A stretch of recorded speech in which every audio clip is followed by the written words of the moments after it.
सो है guys, channel में हूँ अग्रिम और आप देख रहे हैं स्टडी विद अग्रिम का YouTube channel.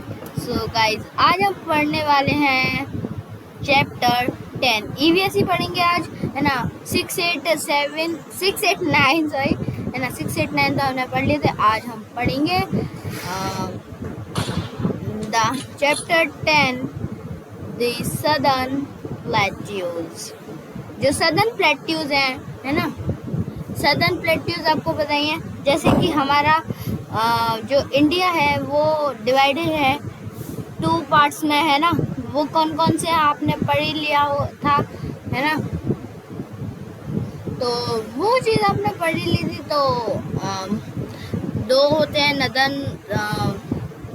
Tropic of cancer, 2 parts में डिवाइड कर देते हैं हमारे इंडिया को, नदर्न साइड में और साउदर्न साइड में। तो जो नदर्न साइड में तो हमने पढ़ लिया, ठीक है। अब आता है साउदर्न साइड, जो नीचे वाला पार्ट है ना। जैसे कि अगर इंडिया है, ये वैसे गंदा है, ये बहुत है ना। तो अगर यहाँ से अगर ये जा रहा है ना, तो ये एन वाला पार्ट है जिसमें नॉर्दर्न साइड है ये, और ये साउदर्न साइड है, ठीक है। अब तो हम आज पढ़ेंगे ये ही साउदर्न साइड को, ठीक है। आज हम साउदर्न साइड को पढ़ेंगे, है ना। तो मतलब साउदर्न साइड में क्या पढ़ेंगे हम? साउदर्न साइड में पढ़ेंगे हम साउदर्न प्लेट्यूज। वहाँ पर कुछ प्लेट्यूज हैं साउथ में, है ना। तो उनके बारे में पढ़ते हैं। कंसेप्ट नोइंग है, इंट्रोडक्शन है, expense of southern plateaus, physical features, highlands comprising the Deccan plateau, eastern and western Ghats, vegetation in the Deccan Plateau, climatic conditions of the Deccan Plateau, occupations of people living in the Plateau region। 2 page और थोड़ा सा page और है, इतने chapter का है ये chapter. तो स्टार्ट करते हैं। The southern plateaus of India are a large expanse of tablelands divided into the Central Highlands and the Deccan Plateau, है ना। तो इसमें बोला गया कि जो साउदर्न प्लेट्यूज है ना, India plateaus of India are a large expanse. वो लार्ज एक्सपेंस है किसके? टेबल लैंड्स के, है ना। किसमें डिवाइडेड है? सेंट्रल हाईलैंड्स में और डेक्कन प्लेट्यू में। This plateaus lie in the southern peninsula of India। Peninsula means, देखिए इंडिया ऐसा है ना। तो ये यहाँ पर अरेबियन सी है, ठीक है। यहाँ पर अरेबियन सी है, ठीक है। फिर यहाँ नीचे है इंडियन ओशन, यहाँ नीचे इंडियन ओशन, और यहाँ क्या है? यहाँ बे ऑफ बंगाल, ठीक है। अब 3 साइड से घिरा हुआ है, और आपको पता है कि आप नोट कर लीजिए, अभी नोट कर लीजिए कि मैं अभी डेफिनेशन बता रहा हूँ, पेनिनसुला की डेफिनेशन में बता रहा हूँ, ठीक है। The area surrounded by large water bodies, वैसे the land surrounded by 3 water bodies,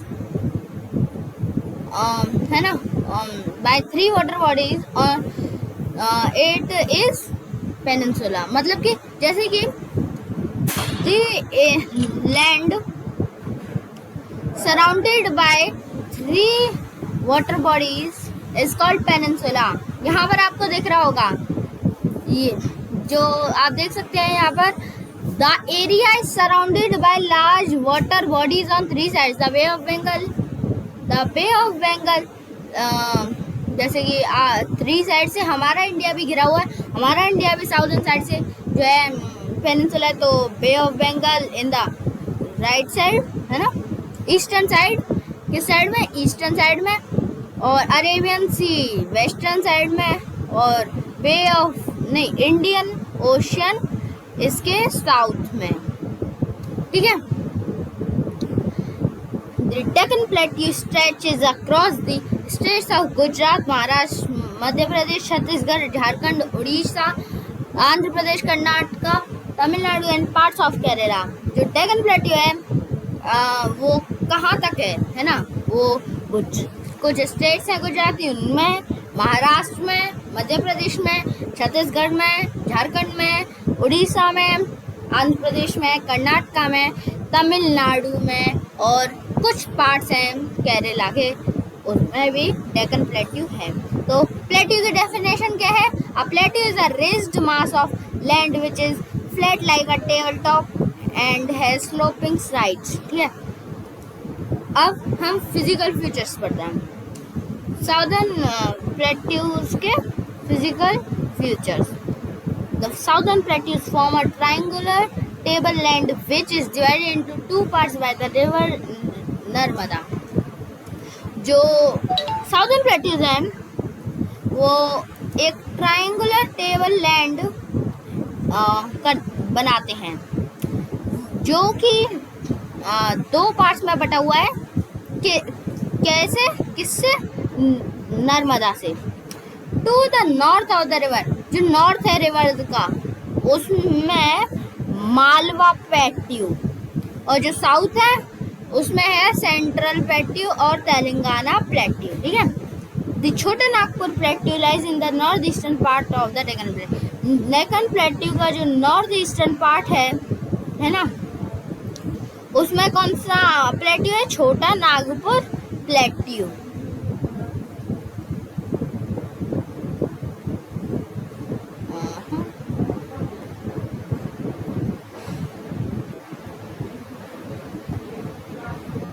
The western side of the plateau, क्या था ऊपर? Deccan plateau. The western side of plateau, जो वेस्टर्न साइड है प्लेट्यूज की, runs parallel to the west coast of India।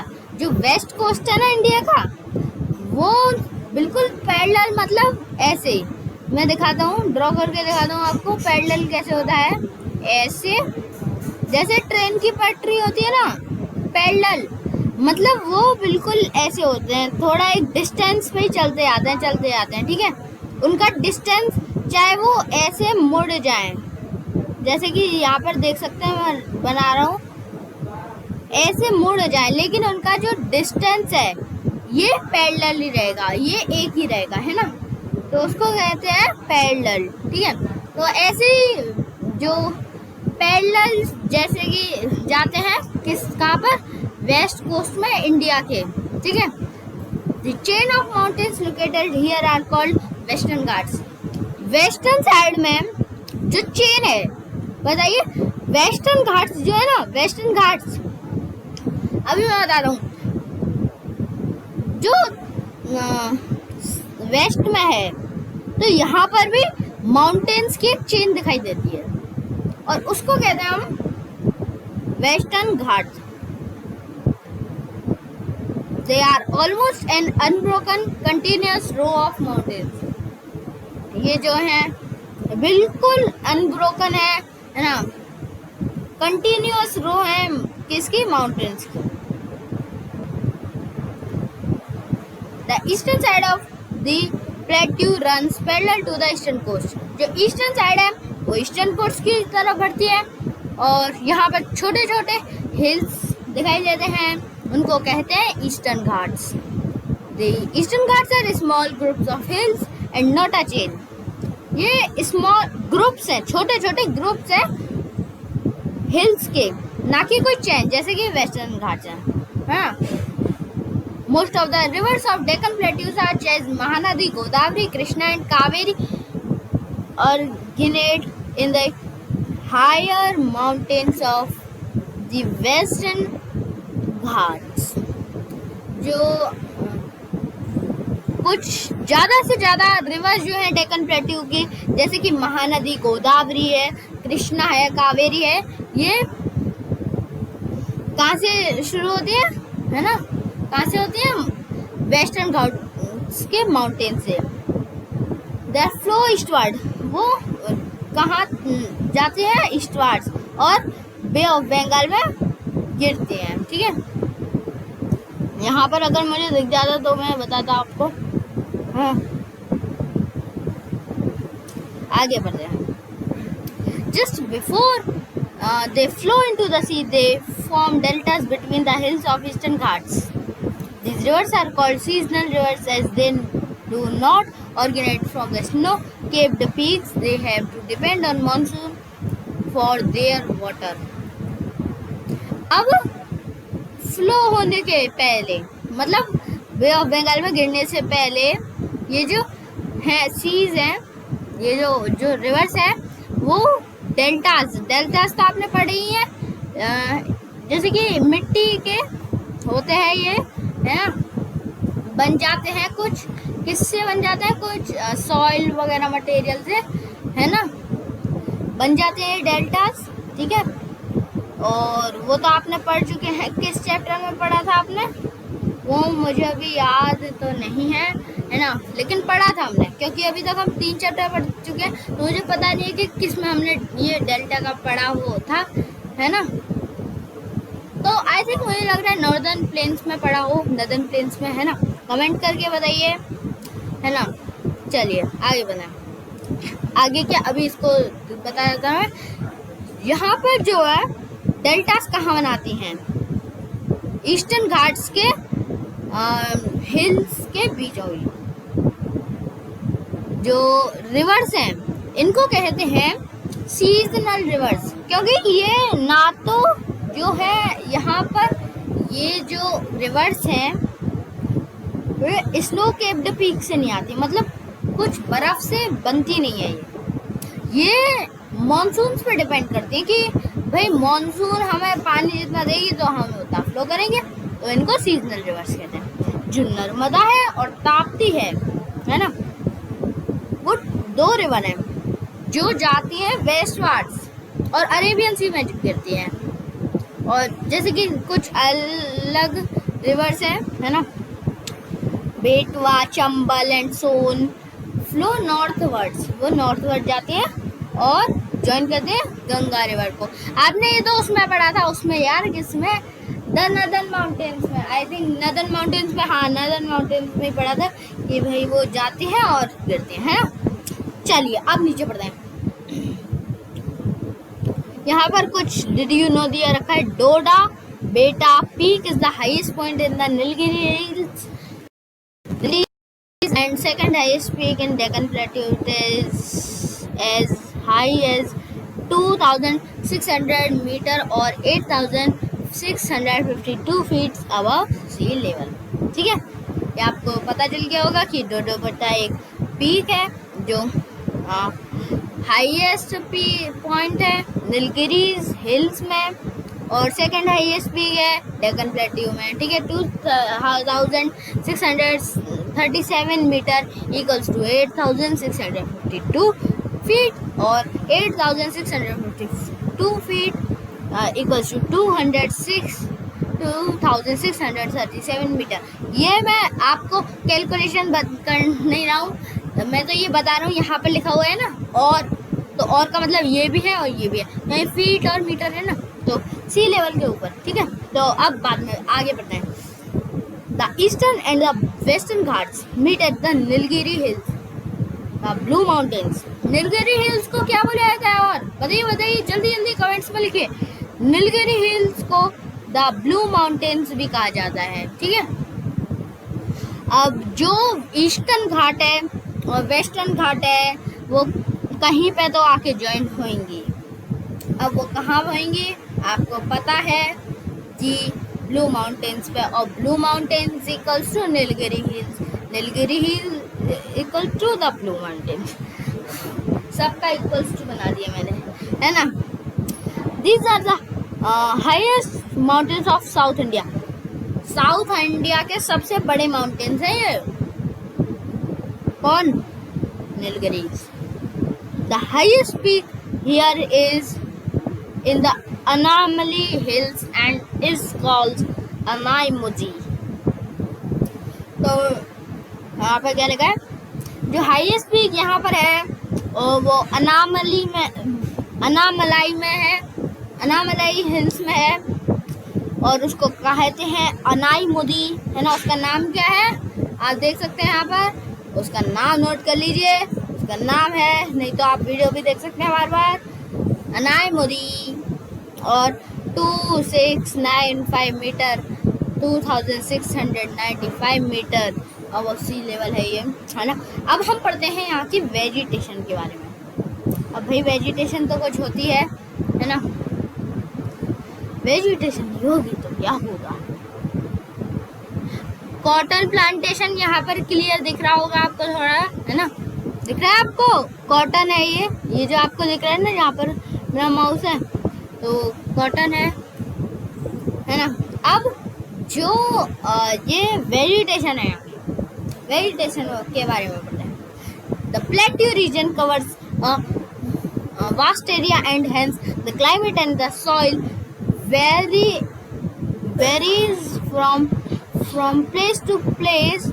In most places the soil is black. This black soil is very good for growing cotton. यहाँ तक पढ़ते हैं, पहले यहाँ तक समझाता हूँ। जो प्लेट्यू रीजन है वो वास्ट एरिया कवर करता है और जो क्लाइमेट है ना और सॉइल है वेरीज प्लेस टू प्लेस, है ना। और जो यहाँ पर बहुत सारी जगह है जहाँ पर सॉइल जो है काली है, काली सॉइल, है ना। अब ये क्यों अच्छी है काली सॉइल? भाई काली सॉइल क्यों है, क्या करेंगे इसमें? तो यहाँ के लोग बोलते हैं कुछ भी करें, तुम्हें क्या है, हम क्या करेंगे, हम यहाँ पर कॉटन प्लांटेशन करेंगे। हम इस ब्लैक सॉइल में कॉटन प्लांटेशन करेंगे क्योंकि जो कॉटन प्लांटेशन है ना, वो ब्लैक सॉइल के अंदर सबसे अच्छी होती है। क्योंकि यहाँ पर आपको दिया गया है, इसको नोट कर लीजिए, है ना। वैसे आप देख सकते हैं मेरी वीडियो, और आपके पास बुक हो तो बुक लेके बैठे, है ना। In other places the soil is red. अरे भाई अभी हमने सुना था कि ब्राउन होती है सॉइल, यहाँ पर पहले काली की सॉइल आई, फिर यहाँ पर रेड आई सॉइल। अब ये भी सूटेबल या किसी चीज़ के लिए गुड होगी। यहाँ पर कुछ लाल सॉइल भी है, खून तो नहीं पड़ा, देख लेना उसको अच्छे से। मजाक कर रहा हूँ मैं, मजाक है क्या। This is most suitable for oil seed, ground nut, sugar cane and millet, है ना। अब ये जो यहाँ पर भी किसी चीज़ के लिए सूटेबल है, किसके लिए अच्छी है, ऑयल सीड्स के लिए अच्छी है, ग्राउंड नट के लिए अच्छी है, शुगर केन के अच्छी है, मिलेट के लिए अच्छी है। यहाँ के लोग तो बहुत वो खा जाएंगे, गन्ने पे गन्ने। अब यहाँ पर अभी तो वेजिटेशन चल रही है, चिंता मत करिए, अभी क्लाइमेट एंड ऑक्यूपेशन भी आएगा। ये देखिए टी प्लांटेशन कर रहे हैं ये लोग, ठीक है ना। देख सकते हैं कितने बड़े बड़े जो हैं ये क्या उग गए हैं, टी के उस पौधे से उग गए हैं, है ना। तो कुछ पार्ट्स हैं जो कि कवर्ड हैं किससे, थिक फॉरेस्ट से, फॉरेस्ट से। This forest have good supply of timber, है ना। टिम्बर के ये फॉरेस्ट बहुत अच्छे सप्लाई हैं, है ना। तो और जो हिली एरियाज हैं, जो यहाँ के हिली एरियाज हैं, वहाँ पर प्लांटेशन होती है टी की, चाय की प्लांटेशन होती है। और यहाँ पर क्या है, चाय की प्लांटेशन होती है, कॉफी की भी प्लांटेशन होती है ना। और किसकी होती है, सिनेमन की भी होती है, रबड़ की भी होती है और पेपर की भी होती है ना। तो इन चीज़ों की होती है लकड़ी, जो गुड सप्लाई है वो लकड़ी के हैं, है ना। और यहाँ पर हम पीछे चले गए थे, यहाँ पर टिम्बर का मेन लकड़ी होता है। और जो रॉकी एरियाज हैं वो गुड सोर्स है मिनरल्स के, जैसे कि कोल के, आयरन के, और के, आयरन और के, जो आयरन का और होता है, आयरन और, ओ भाई, आयरन और तो गेम में भी होता है ना, रियल में, क्राफ्ट, माइनक्राफ्ट में। याद आ गया मुझे। Copper, mica, limestone and gold. वाह, कॉपर का भी होता है यहाँ पर, मतलब ये कॉपर भी मिलता है यहाँ पर, माइका भी मिलता है, लाइमस्टोन भी मिलता है और गोल्ड भी मिलता है। वाह भाई वाह। देखिए पानी में से भी गोल्ड आता है, तो हो सकता है कि यहाँ पर ऐसे ही आता हो गोल्ड। अब जो क्लाइमेट है यहाँ का और ऑक्यूपेशन है वो क्या है भाई, बता दो हमें भी। यहाँ का क्लाइमेट कैसा है? नॉर्दर्न प्लेन्स का तो सही है बिल्कुल, बहुत बारिश हो रही है। अगर आप भी नॉर्दर्न प्लेन्स पे रहते हैं तो बारिश बहुत हो रही होगी और आप नहाइए उस बारिश में आराम से, है ना। The climate of the Deccan plateau is moderate. अब मॉडरेट आपको पता है मतलब सही ठीक ठाक है ना। अब यहाँ पर जैसे कि हमारे यहाँ तो ऐसा नॉर्दर्न प्लेन्स का तो क्या क्लाइमेट, एक्सट्रीम क्लाइमेट है यहाँ का, तो मतलब इतनी ठंडी होती है ठंड में और इतनी गर्मी होती है गर्मी में, और बारिश भी खूब होती है। तो क्या करें, कुछ नहीं हो तो काम, तो मेरी वीडियोस देखिए और मेरे चैनल को सब्सक्राइब करिए। मेरी रोज वीडियो आती है और आज तो मैंने 2 वीडियो डाली है, एक पहले आ गई, जल्दी देखो उसको। हाँ, तो यहाँ पर ज़्यादा गर्मी भी नहीं होती गर्मियों में, और सर्दियाँ भी नहीं होती ज़्यादा सर्दियों में। वाह भाई वाह।